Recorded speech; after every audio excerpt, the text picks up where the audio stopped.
All right, ladies and gentlemen, we're in the front of 3341 Mason,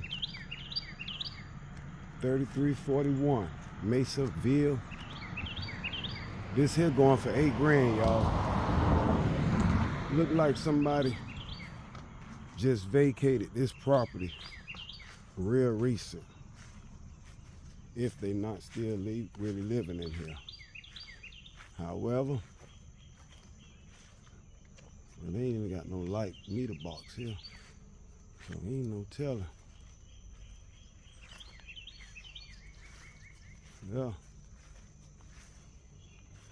$8 grand property. Yeah, so if this gonna start at 8, I can see this going up to about 30.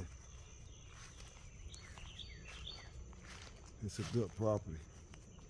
Medium rehab, square footage, about $40 a square foot. Now to give you your complete medium rehab of this property. I ain't gonna lie.